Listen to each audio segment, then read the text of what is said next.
Hai semuanya, pikiran kita seringkali bisa menjadi medan perang yang bising, terutama ketika serangan kecemasan datang melanda.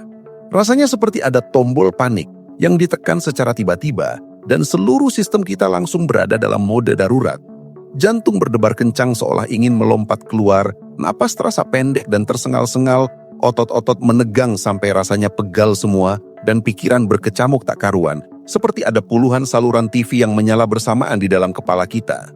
Ini bukan sekadar rasa gugup biasa, ini adalah pengalaman yang sungguh melumpuhkan, di mana rasanya seluruh dunia runtuh di depan mata kita, dan kita merasa terjebak dalam pusaran ketakutan yang tak berujung. Kadang-kadang, bahkan saat kita tahu secara logis bahwa tidak ada bahaya yang nyata, tubuh dan pikiran kita tetap bereaksi seolah-olah kita sedang dikejar singa. Dan sensasi ini bisa begitu menakutkan sampai kita merasa kehilangan kendali penuh atas diri sendiri. Kita mungkin mulai berpikir hal-hal yang tidak-tidak, seperti aku akan mati, atau aku gila, yang justru memperparah serangan kecemasan itu sendiri, menciptakan lingkaran setan yang sulit diputus. Saat serangan kecemasan menyerang, hal pertama yang sering kali terjadi adalah pernapasan kita berubah. Biasanya, kita mulai bernapas dangkal dan cepat, yang dikenal sebagai hiperventilasi. Ini sebenarnya memperburuk keadaan karena mengganggu keseimbangan oksigen dan karbon dioksida dalam darah kita, yang bisa memicu gejala fisik lain seperti pusing, mati rasa, dan kesemutan di jari tangan atau kaki. Jadi, salah satu kunci pertama untuk menenangkan diri adalah mengendalikan napas. Ini terdengar klise, tapi efeknya sangat luar biasa. Ada teknik yang disebut pernapasan diafragma atau pernapasan perut. Caranya gampang kok. Coba letakkan satu tangan di dada dan satu tangan lagi di perut. Tarik napas perlahan melalui hidung, rasakan perut kita mengembang seperti balon, sementara dada tetap relatif diam. Tahan sebentar, lalu hembuskan napas perlahan melalui mulut, rasakan perut kita mengempes. Lakukan ini berulang kali, fokus pada sensasi napas yang masuk dan keluar. Ini bukan cuma soal oksigen, tapi juga soal memberikan fokus pada sesuatu yang sederhana dan ritmis yang bisa mengalihkan perhatian dari pikiran-pikiran cemas yang berputar-putar. Dengan melatih napas kita menjadi lebih dalam dan teratur, kita mengirimkan sinyal kepada otak bahwa semuanya baik-baik saja, dan respon darurat tubuh kita bisa mulai mereda. Selain pernapasan, mengenali dan menerima sensasi fisik adalah langkah penting berikutnya.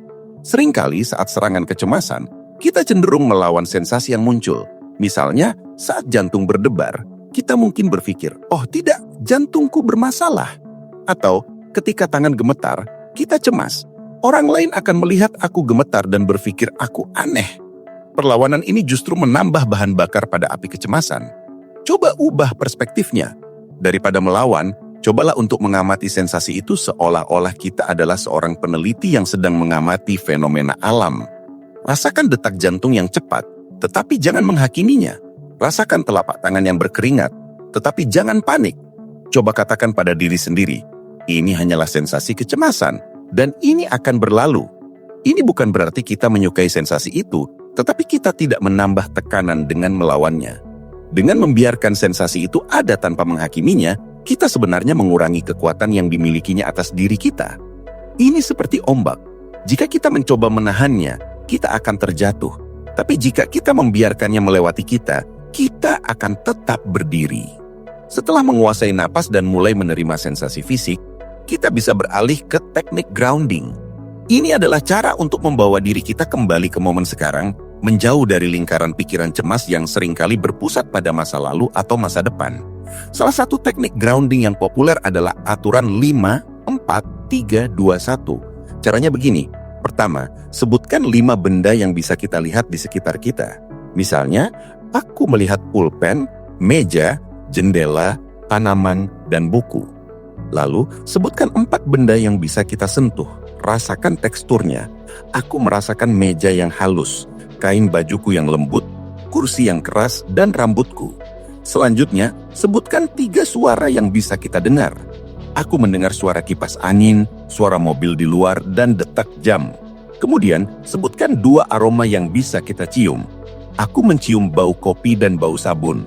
Terakhir, sebutkan 1 hal yang bisa kita rasakan. Rasa di mulut. Aku merasakan rasa manis dari permen yang tadi aku makan. Dengan melibatkan panca indera kita secara aktif, Kita memaksa otak untuk fokus pada lingkungan sekitar, bukan pada pikiran-pikiran yang mengganggu. Ini adalah cara yang sangat efektif untuk memecah siklus pikiran cemas dan menarik kita kembali ke realitas yang ada di depan mata kita. Seringkali saat serangan kecemasan, pikiran kita dipenuhi dengan skenario terburuk yang belum tentu terjadi. Ini adalah saatnya untuk menantang pikiran-pikiran negatif tersebut. Tanyakan pada diri sendiri, apakah ada bukti nyata bahwa hal terburuk ini akan terjadi? Atau apakah ada cara lain untuk melihat situasi ini? Misalnya, jika pikiran kita mengatakan, aku pasti akan gagal dalam presentasi ini, coba tantang dengan, apa buktinya? Aku sudah mempersiapkan diri dengan baik, dan meskipun aku gugup, itu normal. Mungkin aku akan gugup, tapi aku tetap bisa menyelesaikannya. Ini bukan berarti kita menipu diri sendiri, tetapi kita melatih otak untuk mencari alternatif, untuk tidak langsung percaya pada narasi kecemasan yang seringkali melebih-lebihkan bahaya.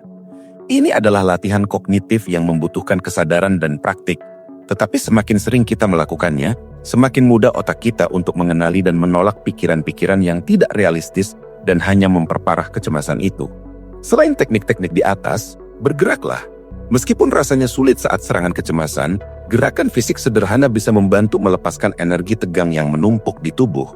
Coba berdiri dan regangkan tubuh, atau berjalan mondar-mandir di ruangan. Bahkan sekedar menggoyangkan jari-jari kaki atau menggerakkan tangan bisa membantu.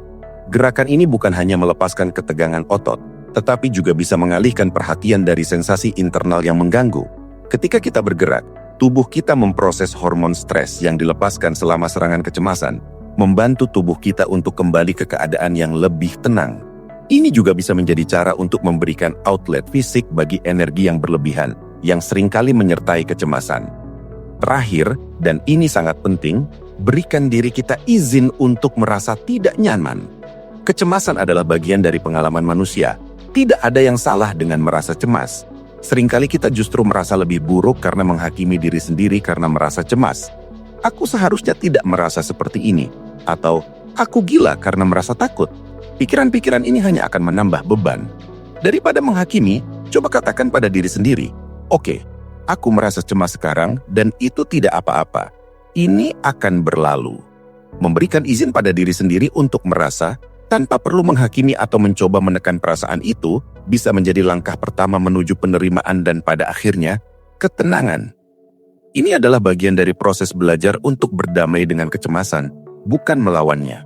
Ingatlah bahwa sistem darurat yang kita bangun ini adalah alat untuk membantu kita menavigasi saat-saat sulit, bukan untuk membuat kecemasan itu menghilang sepenuhnya. Tujuannya adalah untuk membantu kita mengelola dan meredakan intensitasnya sehingga kita bisa melewati badai tersebut dengan lebih tenang dan kembali ke keadaan stabil. Ini adalah perjalanan yang berkelanjutan, dan setiap kali kita berhasil melewati serangan kecemasan dengan teknik-teknik ini, kita membangun kekuatan dan kepercayaan diri bahwa kita mampu menghadapinya di masa depan.